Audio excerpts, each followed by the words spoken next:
Every generation has one Western that refuses to fade. For a lot of movie fans, that film is Tombstone. The mustaches, the walk down the street before the gunfight at the OK Corral, the endlessly quoted lines, it all feels inevitable, like it could only have been made exactly the way it was made. But that feeling is an illusion. Tombstone almost didn't survive its own production. And buried inside that near collapse is a story that most fans have never fully connected. A story that centers not on Kurt Russell or Val Kilmer, but on the tall, gravel-voiced actor who played Virgil Earp, Sam Elliott. Elliott wasn't just an actor collecting a paycheck on that dusty Arizona set. He understood something about how Tombstone was actually being made, and who was actually making the decisions behind the camera that the public wouldn't learn for more than a decade. And once you know what he was fighting to protect while the cameras rolled, you'll never watch this movie the same way again. To understand why Sam Elliott's stand mattered, you have to go back to 1993, a moment when the Western as a genre was considered commercially dead. Studios had mostly abandoned it. Audiences, the thinking went, wanted superheroes and blockbusters, not dusty frontier towns and six-shooters. Into that unfriendly climate walked a screenwriter named Kevin Jarre, fresh off writing the acclaimed Civil War drama Glory. Jarre had a passion project, a sprawling, meticulously researched script about Wyatt Earp, his brothers, and the gunfight that made them famous. What Jarre wrote wasn't a typical shoot-'em-up. It was dense with historical detail, subplots, and character work. It was ambitious enough and good enough that it attracted an extraordinary cast almost overnight. Kurt Russell as Wyatt Earp, Val Kilmer as Doc Holliday, Sam Elliott as Virgil Earp, Bill Paxton as Morgan Earp, along with Powers Booth, Michael Biehn, Stephen Lang, and Billy Bob Thornton in supporting roles. Even the legendary Robert Mitchum was brought in to narrate. Here's the detail that most casual fans miss entirely.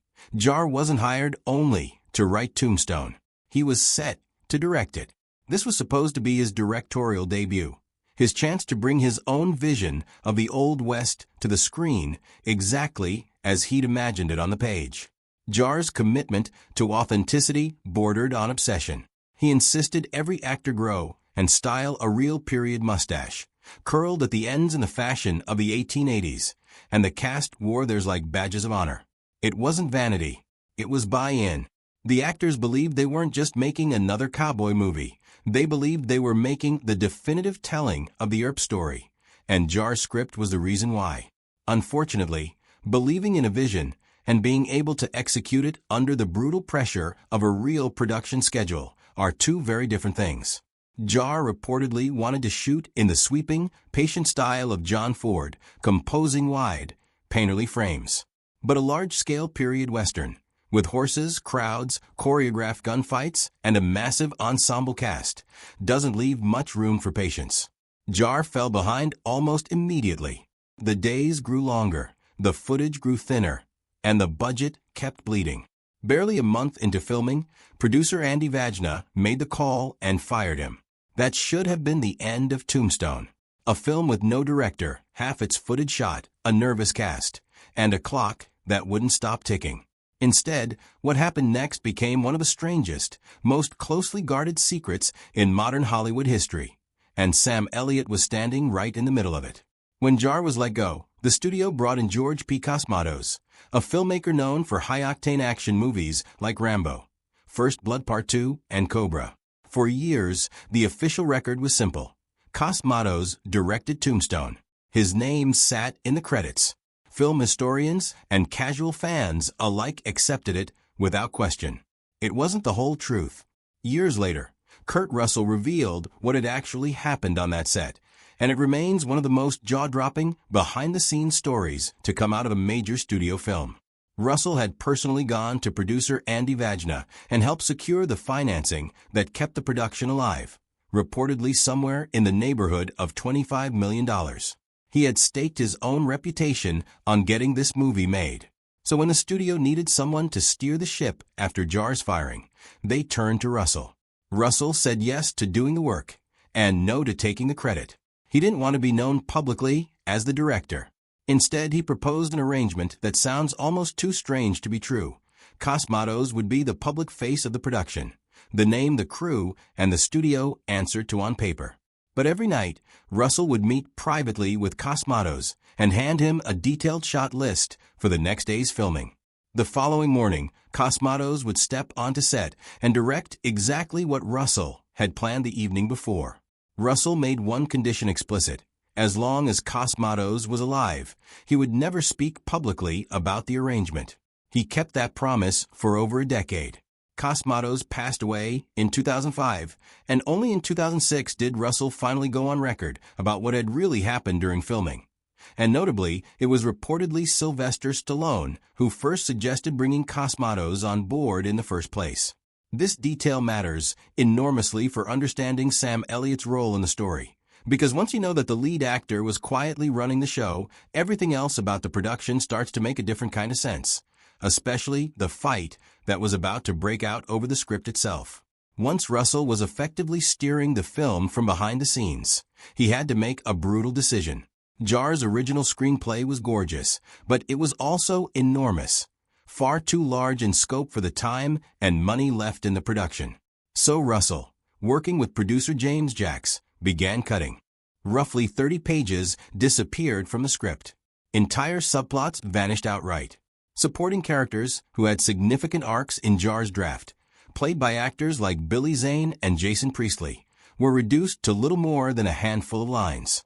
Even the film's climactic Earp vendetta ride, a whole extended section of the original story, was compressed down into what amounts to a montage in the finished film. Russell's reasoning wasn't arbitrary. He wanted the film to orbit around one relationship above all others, the friendship between Wyatt Earp and Doc Holliday. He would later describe that bond as something like one of the great love stories in film, unconventional and unspoken, but fiercely loyal. To make that relationship the emotional core of the movie, nearly everything else had to be trimmed back to make room. To his credit, Russell didn't spare his own role from the knife. He reportedly pushed to give away his own lines to other cast members, insisting the film shouldn't feel like a one-man showcase. Val Kilmer, for his part, apparently told Russell he could cut as much of Doc Holliday's dialogue as he wanted. Kilmer was confident he'd steal every scene regardless, with nothing more than a look and a drink in his hand. The rest of the ensemble mostly went along with the trims too. Powers Booth, Bill Paxton, and others gave up screen time in the sweltering Arizona heat to help the production limp across the finish line. Almost everyone accepted the cuts as a necessary sacrifice. Almost. Sam Elliott looked at what was happening to Kevin Jar's script and decided he wasn't going along with it. While the rest of the cast were volunteering to lose dialogue, and Kilmer was practically begging to have his part trimmed, Elliott delivered a blunt warning that reportedly became legendary on set. If anyone touched a word of his dialogue, there would be consequences. Whether that line landed as a joke or a genuine threat probably depended on who was standing nearby. But underneath the gruffness was something sincere, and it's the key to what Elliott understood about this production that most audiences never piece together. Elliott wasn't being difficult for the sake of it. He had read Kevin Jar's original unedited screenplay, and by his own account, it was one of the finest scripts he had ever come across. In interviews given around the time the film was released, Elliott said as much directly that the original screenplay was, in his estimation, one of the best he had ever read, full stop. And then he said something that should stop any serious Tombstone fan in their tracks. If he had been handed the script in the trimmed-down form that eventually became the finished film, he would have turned the project down entirely. Sit with that for a second. The actor whose performance as Virgil Earp is still remembered as one of the emotional anchors of the film has said, in essentially his own words, that the version audiences actually watched was a diminished version of the story he fell in love with. He felt the cuts had stripped out what he considered the connective tissue of the film, the character work, the quieter scenes, the roughly 30 pages that gave the Earp family story its texture and depth. There's a very personal reason this stung Elliott more than most. Virgil's character was one of the ones hit hardest by the trims. In Jar's original vision, Virgil was positioned as the true moral center of the Earp family, the older brother whose sense of justice is what ultimately pushes the others to strap their guns back on. Much of the material that built Virgil into a fully realized three-dimensional man was exactly the kind of slower, character-driven scene that gets sacrificed when a production needs to move faster and spend less. So when Elliott drew his line and refused to give up his remaining dialogue, he wasn't defending vanity. He was defending the last surviving pieces of a character and a story he believed in completely. That tension between Russell's instinct to streamline the film into something tight and emotionally direct, and Elliott's determination to preserve as much of Jar's original, sprawling vision as possible, runs underneath every frame of the finished movie, even if most viewers have no idea it's there. What makes this story genuinely haunting is that Sam Elliott wasn't alone in believing something extraordinary had been lost. Kurt Russell, the very person responsible for the cuts, has spent decades wrestling with the same feeling. In that same interview, where Russell finally revealed the truth about directing the film, he made a striking comparison. He said Kevin Jar's original version of the story was essentially a Western Godfather, a sprawling crime family epic transplanted to the 1880s. Stephen Lang, who played Ike Clanton, has echoed a similar sentiment, describing Jar's original script in almost the same terms: a Godfather-level piece of writing set in Frontier, Arizona. Think about the weight of that claim. The people who lived through Tombstone's chaotic production believe that somewhere inside all that footage was a film on the level of one of the greatest movies ever made, and that circumstance, not talent, is why it never reached the screen. That regret hasn't faded with time. Decades after the film's release, Russell has continued to say, in various interviews over the years, that he's never fully made peace with how the production unfolded, and that the film could have been something even greater than what audiences got. This is a man attached to a movie widely regarded as one of the best westerns ever made, and he still can't fully separate that success from the sense of what was left on the cutting room floor. And here's the detail that keeps this story alive for fans. Much of the unused footage may still exist. Russell has said he ended up with the original raw material shot during production, meaning there could be hours of unseen footage sitting in storage somewhere. For years, fans have hoped for a true director's cut, a reconstruction that restores Jar's fuller vision, the Godfather version of Tombstone. Russell has occasionally hinted he might revisit the project, going back through his old notes and drafts, even mentioning a specific unfilmed scene between Wyatt and Doc that was meant to close out the story. But as of now, it remains just that, a hint, not a release. The bigger, richer Tombstone that Sam Elliott fought to protect is still sitting somewhere, unfinished and unseen. Once you understand how fragile this whole production really was, it becomes clear just how many small decisions could have wiped out the Tombstone we know entirely. Start with the casting of Doc Holliday.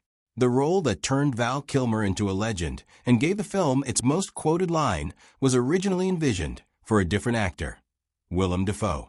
The deal fell apart largely because of studio nerves. Disney, which was backing the film, was still wary of the backlash surrounding Dafoe's earlier role in The Last Temptation of Christ and passed on casting him. That single decision is the only reason the part went to Kilmer. The what-ifs go even further. At one point, producer Andy Vajna floated a wildly different pairing to Kurt Russell, asking whether Russell might be interested in playing Doc Holliday instead, with Richard Gere stepping into the role of Wyatt Earp. It's almost impossible to imagine now, but for a moment, an entirely different version of this film's central chemistry was on the table. Then there was the outside pressure. At the same time Tombstone was being filmed, director Kevin Costner was working on his own competing Wyatt Earp movie. Costner had reportedly been offered the Tombstone project first, and had been loosely involved with Jar's development process before splitting off to make his own version.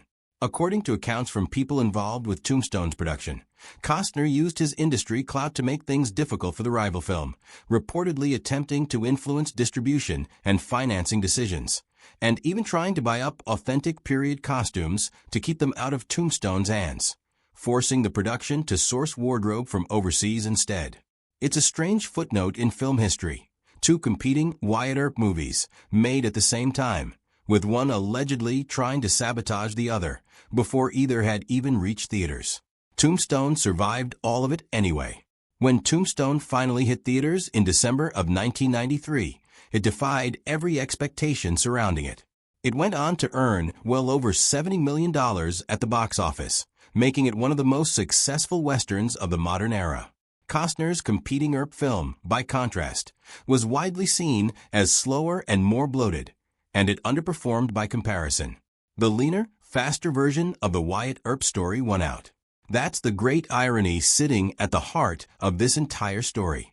The same cuts that devastated Sam Elliott, the trims that he believed had gutted the emotional depth of the film, may be exactly what made Tombstone work as a piece of popular entertainment.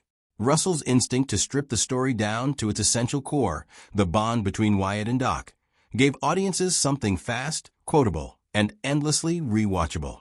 The film became a cult classic in large part because it moved like a bullet rather than lingering like an epic.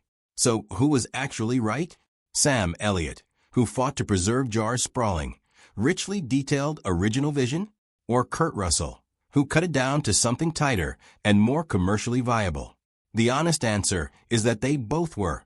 The Tombstone audiences actually got is tight, propulsive, and unforgettable, a film that never lets you check the time. And that's a direct result of Russell's ruthless editing. Without those cuts, there's a real chance the film either never gets finished at all or limps into theaters as an overstuffed mess nobody remembers today. But the version that got left behind, the one that haunted both Russell and Elliott for decades afterward, might have been something even rarer. A genuine large-scale masterpiece, a Western built with the depth and ambition of a story like The Godfather. That's what Sam Elliott was trying to protect when he refused to give up his lines. He had held Jar's original screenplay in his hands. He had read the connective tissue before it was cut away, the quiet character beats, the slower, more human scenes that let these larger-than-life figures breathe between gunfights. He understood exactly what was written on those missing pages, and he understood that once they were gone, there was no getting them back. That's the secret at the center of Tombstone that most fans never fully grasp. The movie you love isn't a finished, untouched masterpiece. It's a surviving wreckage of something even bigger, held together by a lead actor who was secretly steering the entire production, and an ensemble cast willing to sacrifice their own screen time to keep the film alive.